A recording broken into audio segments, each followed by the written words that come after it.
and welcome to another edition of Kyle Meredith with. It's the interview series presented by WFPK at WFPK.org, Consequence, and the Consequence Podcast Network. Thanks as always for making your way here, checking out the episode, checking out the series. Please do hit that subscribe button. I put out 3 new interviews every single week, new one every Monday, Wednesday, and Friday. So it's a great way to keep up with your favorite artists, discover some new ones. You can do it at all usual podcast places too, like iTunes and Apple Podcasts, Spotify, Podchaser, WFPK.org, NPR, or right here on YouTube for the video versions. I'm Kyle Meredith. Today, my guest, Tenacious D, talking with Jack Black and Kyle Gass about the road to Redunktion. They've teamed up with Audible. It's an Audible original, and it's 2 hours Audible of the story of Tenacious D, the real story, not like the Pick of Destiny story. And man, what a story it is from them. Harry Shearer, who Derek Smalls on Spinal Tap, of course, was at their very first show just by coincidence, to teaming up with Mr. Show, Bob Odenkirk, and the whole team over there, and that's what launches them sort of into stardom. That goes ahead and leads to everything, and that's what we got to talk about. So instead of briefing you on everything we're about to say, why don't we just jump into this, shall we? Let's get into it. It's Kyle Meredith with Jack Black and Kyle Gass of Tenacious D. The road to Redunktion and Audible Original Words and Music. It's so much fun hearing this story. And it's so much fun hearing this story in this way. I mean, I was thinking because in a way, as you all talk, the Pick of Destiny is sort of your story with Satan involved. Correct. But this kind of opens the whole thing out. I don't know, what was the part of the story that you really wanted to tell in the non-fictionalized way this time? None of it. But that's why it's so good. We were forced to, yeah. No, the origin tale, that was the that just came. It's like, well, we know we can do that. Mm-hmm. Look, the truth is, we were like, how can we make money? And then our manager said, Amazon wants to give you money to do this new thing called Words and Music. Is that what it's called? I think Words and Music, yeah. An Audible original. How much money? How much? And then she told us, and we're like, okay, what's the easiest thing we can do? Let's just tell our true story of that story. And we were going to break it into 3 acts. We were going to tell the story of the first album, everything that led up to it, and then the first album, and then everything that led up to the second album, and that's chapter 2.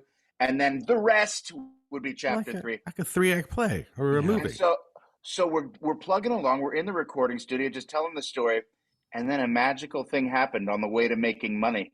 We started to enjoy ourselves, and we started to have dreams of wait a second, this might be a masterpiece. This might be. I thought it could be our new American jam. Novel. Yeah, we write books now. If you read all the other great American novels, they're not that good. So we're like, we actually could do this. You're saying we could compete with Great Gatsby or something? Dude, Great Gatsby, I just read it. It sucks. So boring. It's dated. It's a great story. And hearing just these moments, these amazing, maybe kismet moments, or what coincidental moments, but and you talk about it in the very first show you guys ever do. You've got Harry Shearer there, Derek Smalls himself. And this might be an obvious question, but as you put it, something like this together, how influential were those groups? Were Spinal Tap and those type of things? Oh, that was life changing. I saw that movie in the theater, and it was just kind of like, oh, okay, I want to do that. Something funny with music. That's a great idea. But they almost did it too good. Sorry, go ahead. I'm gonna say something I don't want to say. I don't want to say this because it's really cliche, but here it goes. Without Spinal Tap, there is no Tenacious D. Whoa, man! You did it with such conviction. Yeah, you almost hurt yourself. There was so much cliche. Oh. But it seemed like it was in the air during that time. I had Maynard on the show recently, and much like you guys, Mr. Show, David Cross, who you all also run in your story, is responsible for sort of creating the Puscifer bands, and then LA scene that had Green Jello in it as well. Did you feel that there was something in the air? I mean, at least when you look back at it? Oh God, yes. I would say, the alt comedy was going strong, and it seemed like people were trying some weird shit. Maynard was a Psycho fan. Go ahead. It was very punk rock comedy. The whole scene was exciting, and you could feel it bubbling and churning, and it kind of coincided with Kurt Cobain and the movement and music moving away from the industry norms and breaking the rules. It was fun, man. And then interwebs. As far as like music and like funny, like a funny sketch comedy band and that kind of thing. I wonder if that's what you're talking about. Was there something in the air about funny music or like music that mixed comedy and music? Is that what you're asking? It really felt like that at the same time. Yeah. Like those type of groups started to exist in that way. It definitely felt like there was a space for that. And I remember telling a friend of mine, Jenny Connor, I was like, hey, we got a band. I'm in a band now called Tenacious D, and it's like comedy rock. And she was like, what? Oh my God, that sounds great. And she was always a tastemaker in high school. And I was like, whoa, if she thinks that sounds great, I think there's some, because it wasn't really a thing that you heard a lot of back in that time. So yeah, I feel like we struck while the iron was hot. It did seem like people enjoyed right away, which was almost shocking to me. Like, whoa, because it felt we were really kind of actors more, and taking it out to the clubs and doing like shows. It's like, what are we doing? Do we know what we're doing? This is crazy. But then they seemed to like it, which really kind of helped a lot. There was that space in the weird 90s. Yeah. But like the 90s, there was that weird gold rush happening where because of Seinfeld, it was like, oh, if you're a halfway decent stand-up comedian, suddenly there's this super speeding pipe shoot that takes you right into, you have your own hugely successful sitcom. And it was like, everybody was excited about that potential Hollywood connection.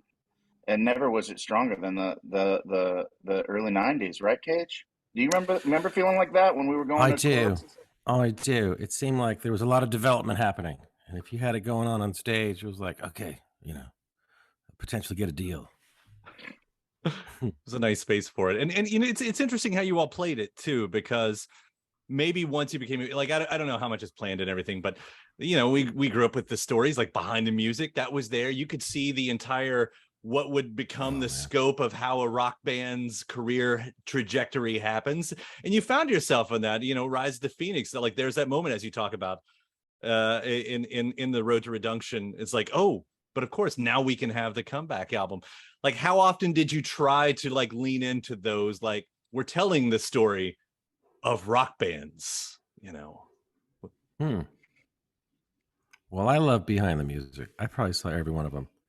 It just had such a great formula, you had to get it done in like 44 minutes. But I don't know. Like, because everybody had that up and down, every band that was featured had the breakthrough, the big moments, the drop, and it just seems like you all were able to mirror that. Maybe, we did. Not intentionally, but we did. The Road to Redunktion. I mean, look, we wanted to tell our story. And this was a cool way to do it. We like to say that we wrote a book. Amazon insists that it's not a book. Man, they didn't like that at all. Guys, please don't. We're trying to create a new brand here. It's called Words and Music. Well, and, don't even call it Amazon, apparently. Oh yeah, Audible.